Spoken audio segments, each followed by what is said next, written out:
All right, y'all, welcome to the show. Welcome. We are going to pick up where we left off yesterday. I have some more New Hampshire Republican focus group reactions. This one is really fun because they're going to be asked to describe the various candidates in one word or one phrase, and there's some telling moments. So we'll talk about that. We also have more of TYT's Michael Shore going to a Trump rally and talking to the MAGA supporters, and that is something. And we have, there's a CEO named Tim Gurner who says the quiet part out loud about what he thinks of the working class. And this is something that's gone viral for good reason. We have the union president, the head, Sean Fain. He went on CNN and absolutely ripped the billionaire class. That's really fun to see. And we have Kevin McCarthy is now under fire, even though he has capitulated, I should say, to the far-right base, the Freedom Caucus. He is still under fire. And he did an impeachment inquiry into Biden, but it looks like they kind of want to impeach him. So really wild stuff. Without further ado, let's go ahead and jump into it. So we'll start with this here. And by the way, everybody click like, click subscribe, all that fun stuff. You know the drill. I would deeply appreciate it. A lot of people watch this channel and don't subscribe. Don't know what you're thinking. Hook a brother up with a sub. Thank you. Love y'all very much. All right, so here is this focus group with New Hampshire Republicans commissioned by Breaking Points. And they're asked to describe all of the candidates in one word or one phrase. And we get some awesome moments. Watch this.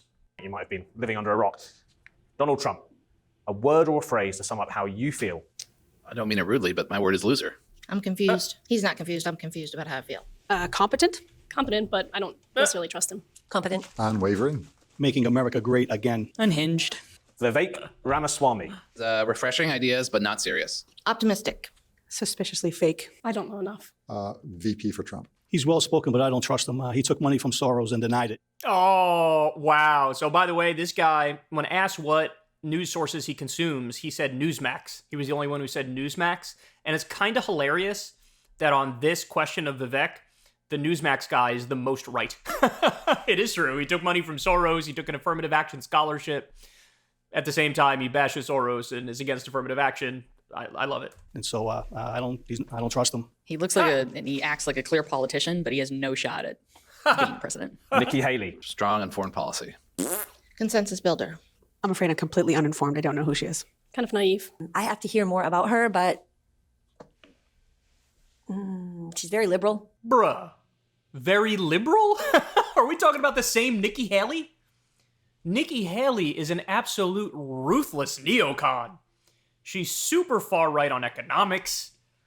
She's super far right on foreign policy. In no way, shape, or form is she liberal. Never mind very liberal. Jesus Christ. Liberal leaning on social issues. Rhino. Oh, he said liberal leaning on social issues. And he says rhino. Oh, my God. So, you know what they're referring to?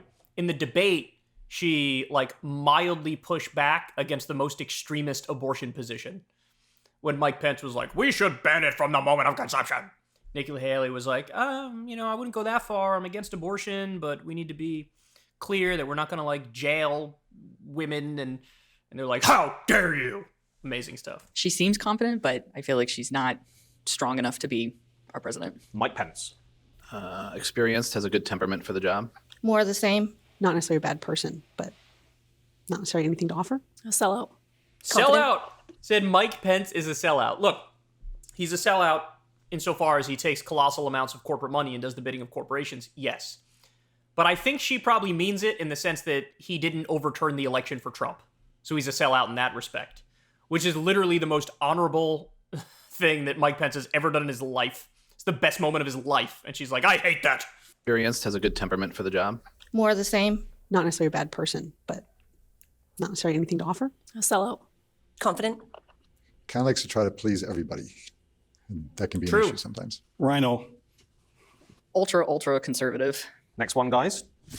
Tim Scott. Word or phrase. Tim Scott. I like him, but when I see him speak, it just seems unremarkable. Doesn't set himself apart. He strikes Facts. as honorable. I want to say too new, but that's not quite what I want to say, but I can't think of any other words. I'd say he needs more experience. He's well-spoken. He'd make a great VP for Trump. I think he's too strict on reproductive rights. Chris Christie. Tells it like it is. No way. Yeah, frank. I think he's a phony. Outspoken. More liberal. Rhino. If he didn't have Trump's name to mention, he won't go anywhere. Let's not forget Bridgegate. I love how this dude hyper focuses on the Chris Christie scandal from like 2014 or whatever, 2012 or whatever it was. But like you bring up any of Trump's like 91 criminal charges or the trillion scandals involving him, and he's like, nah, don't see it, it's fake news, bullshit, nah. He's too inundated with the Jersey Shore.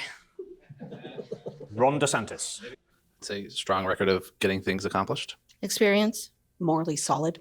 He's got a lot going for him. My word was experienced. Could he wait 4 more years?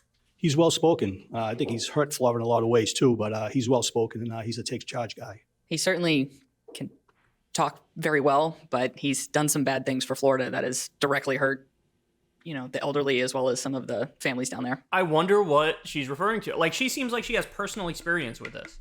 I know one of the things DeSantis did is he rejected the Medicaid funding, and so now like 540,000 people lost their Medicaid. So disastrous. I wonder if she knows somebody who's directly affected by that.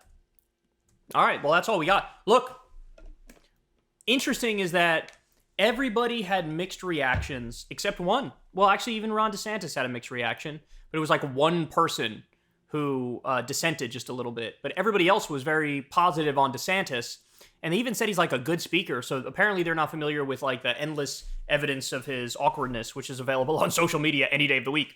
So it looks like DeSantis had the best reaction. Even Trump had a very mixed reaction. A lot of people had mixed reactions. I mean, it's interesting, man. You look at that and you think, this isn't really over yet. I mean, on the one hand, in the other clips we've seen, it's very clear that Trump is the dominant favorite, and that is the same thing that is reflected in all the polls there, that he's got a giant lead.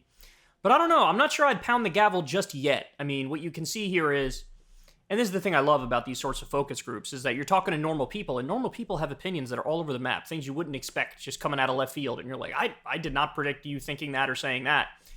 And that's how politics really functions. That's how politics functions in the real world. People don't fit in some sort of box where it's like down the line, you can predict what they're going to say.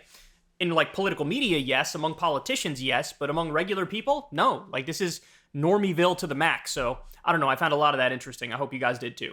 Hey y'all, do me a favor and like and subscribe. It helps out big time in the algorithm. Click the bell as well for notifications when videos drop, and watch that video on screen right now. You know you want to.